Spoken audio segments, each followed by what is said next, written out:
Welcome to Sacrilegious Discourse. For this is what the Sovereign Lord says. Why do you need prophets to tell people who you are and what you want? If you can justify everything that the God of the Bible has done, then you can justify any of your behavior. A lot of this mentality is trickling into what is now mainstream right-wing Christianity. I am capable of empathy greater than this God of the Bible. This is a Bible that they tell kids. This is the good Lord. This is the good book. He is fantasizing about murder, mass murder. Head over to sacrilegiousdiscourse.com right now to find out how to leave us a review or support us on Patreon.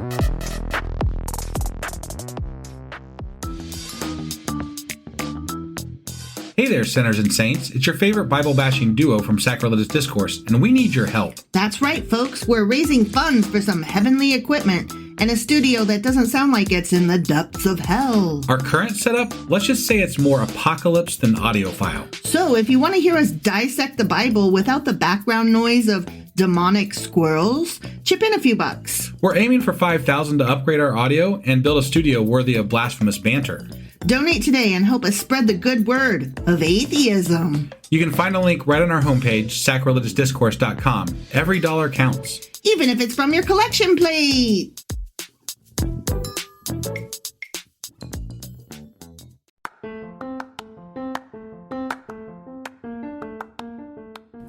Welcome to Sacrilegious Discourse. I'm husband. And I'm wife. Together, we're reading the Bible for the very first time.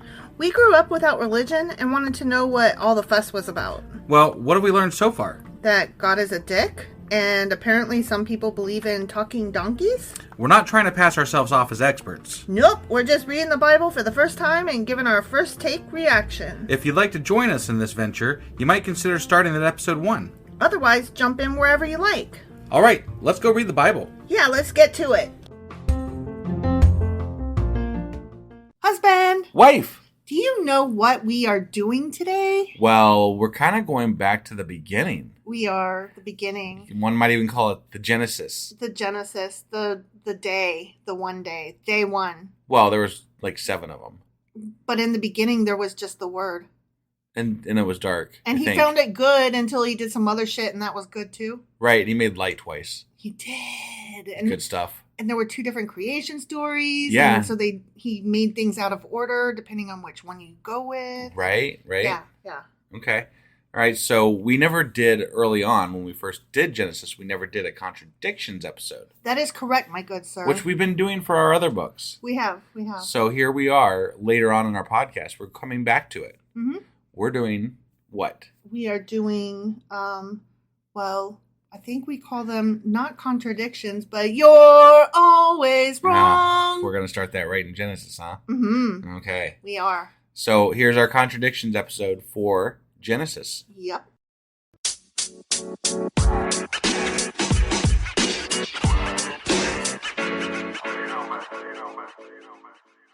Okay, so we are doing our Genesis. You're always wrong. But I mean, I can be right. Nope, you're never right. Please? Nope. Just this once? Not even a bit. Ah. But I am going to say a couple things before we get started. Just a couple? Yeah. Okay. Okay, for one thing, the site that I use for these contradictions, there were 83 potential. Holy fuck. That's why it took me so long. And this is just within Genesis? Yeah, as compared to the rest of the Bible, God. Not just contradicting itself, but contradicted against other books. Okay. Contradictions throughout. Got it. Know what I mean? Yeah. But we haven't read all the other books. Right. So that's what I'm saying. It started out with 83, and I narrowed them down to, I think, 24. I'm not going to scroll all the way down there. Okay. Anyway, like about 25 questions. Got it. Okay. Yeah. More than that, though, the questions that I skipped were not only the ones that come from books that we haven't read yet. I also skipped ones that were like, how old was so-and-so when they entered this land? Were they 33 or 34? I don't fucking care. Right, yeah. And I could just as easily make that contradiction. Sure.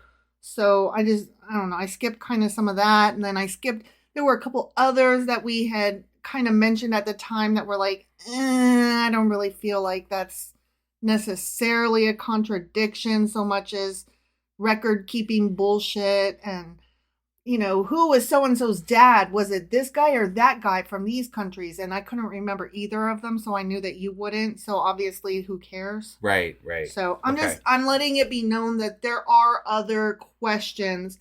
I narrowed it down to these 24, 25. Sure. So yeah. With that being said, number one. When was heaven created? Do you want multiple choices? Yeah. Okay. It was either in the beginning or it was on the second day of creation. Which one? I'm going to go with in the beginning. Right. Obviously, that's where you should stow. Sure. Stow? Go. Stow it. Yeah. Because Genesis 1:1, chapter 1, verse 1, the very first sentence of the fucking Bible. Right. In the beginning, God created the heaven and the earth. Right? Yeah. So you would think that that's the correct answer, but guess what? That's not it. You're always wrong. Or it is it, but it's also this. It's also this. Because on the second day of creation, God said, let there be a firmament in the midst of the waters and let it divide the waters from the waters. And God made the firmament and divided the waters which were under the firmament from the waters which were above the firmament. And it was so. And God called the firmament heaven. And the evening and the morning were the second day. Okay. And that is also in Genesis chapter 1, just a few verses later. Got it. So fuck off. Yeah. Okay. Yep. Number 2. 2. When did God divide light from darkness? Do you want some multiple choice? No, it was on day 1 and day 4. Did you just look at my list? Oh, you remember? I know that, yeah. Oh, wow. Yeah. You can't, you have to pick one. Okay, fine. It was day 1. Okay. So, yeah, on day 1, still in Genesis chapter 1 here, God divided the light from the darkness, and he called the light day, and he called the darkness night, and the evening and the morning were the first day. Okay? Yeah, got it. Yay. Mm-hmm. But also, you're always wrong, even though you tried to make it not so because you guessed both of the answers, but you're still wrong. Yeah. Okay. Yeah. Just making sure. Sure. Okay. God made 2 great lights, the greater light to rule the day and the lesser light to rule the night, because that's how science doesn't work, to divide the light from the darkness. And God saw that it was good, but it wasn't really. And the evening and the morning were the 4th day. Got it. Yes, it was both at once. Yeah. So I guess on that one, you were right. Okay. But not really. Oh, no. I'm clipping that shit. Nope. Nope. That's why I mumbled it, so it makes a lousy clip. Number 3, when were the stars made? Okay, wait. It makes me think of the movie Ghostbusters, where she goes, "Is it a star?" at the very beginning when, Peter Venkman is testing the subjects, trying to test for ESP, and he shocks the guy, and right. Yeah. He tells the girl, "Clear your mind." Yeah, and I got it. Yeah. Is it a star? So when were they made? 4th day? Well, you would think that, because it does say that on the 4th day of creation, after the earth was made, in the beginning, God created the heaven and the earth in Genesis verse 1. Shut up. Chapter 1, verse 1. Yeah. Okay. And he made the stars also, and God set them in the firmament of the heaven, and the evening and the morning were the 4th day. Right. Okay. Yeah. But also, you're always wrong. Okay. Because it happened before the earth was made. Oh. Where wast thou when I laid the foundations of the earth, when the morning stars sang together? And that was just in chapter Job. Yeah. But how does that mean that it was done before the earth was made? Because he laid the foundations of the earth and then the morning stars. Okay. Yeah.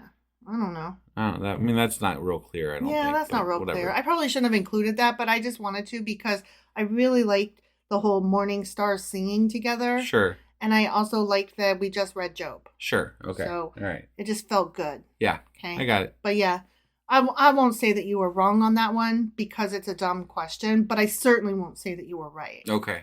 Okay. Yeah. Number 4, how many gods are there? Well, there's countless gods. Are there? There are. And even Yahweh technically has multiple gods because Elohim and Yeah. all that wonderful shit. Yeah. There are several gods. In the book of Genesis, God uses a plural pronoun to refer to himself, herself, itself, themselves, whatever, implying that there is more than one God up there.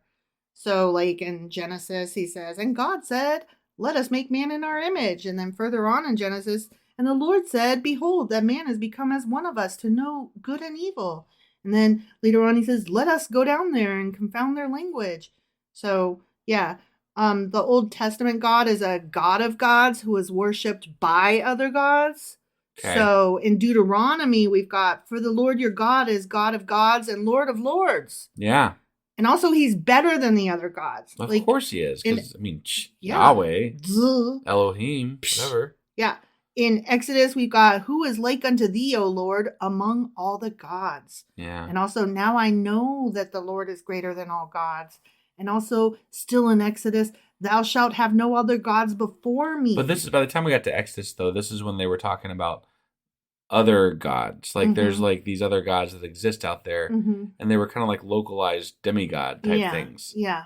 But still. Sure. How many gods, Right. No, lots of gods. There's a bunch. Yeah. The Hebrew God judges the other God. And there's all kinds of stuff about that. And he's a jealous God. He's jealous of other gods. Definitely is. So, there's all kinds. Oh, and if you give God glory, he'll go easy on you and all your other gods. You know? Yeah. And these are all like in the early parts of the Bible, except for the one that I just said is in 1 Samuel. So even as far as 1 Samuel, he was like talking about other gods. Wow. Yeah. And in 1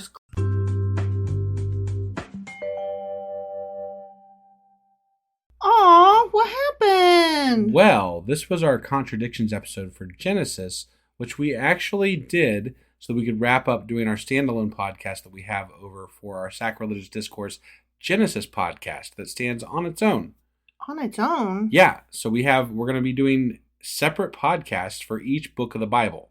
Oh, standalone over there. Yeah, and we never did a Contradictions episode for Genesis, so we're making up that here. But to catch the full episode, you're going to have to go over to the Sacrilegious Discourse Genesis podcast to catch that, which I'll have links for in the show notes here. So if you want to go to it, it is free to listen to. You just got to head over to the link and go listen to it there. Over there. Over there. Not here. Not here. Okay. Thanks, guys.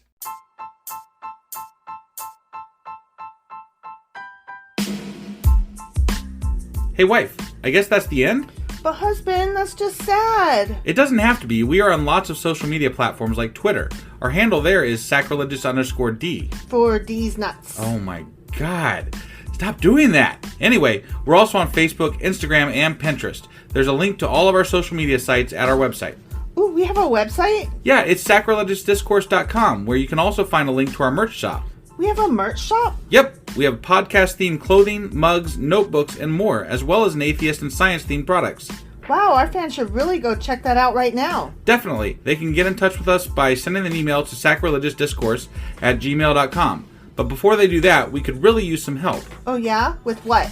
Well, it's not free running the podcast, and we need some financial support in order to get better equipment, which will free up time so we can concentrate on our podcast and our fans. Okay, so what should they do? Head over to patreon.com/sacrilegious discourse and sign up as a contributor on our podcast. Supporters there receive additional bi-weekly episodes that we record just for our Patreon members for as little as $2 a month. Also, we'd really appreciate it if you would like and subscribe on whatever platform you're using. And Apple Podcast reviews help us out tremendously. Like and subscribe. Leave an Apple review. Join us on Twitter. Support us on Patreon. That's a lot of instructions. Don't forget to say thanks. Thanks. Okay, bye.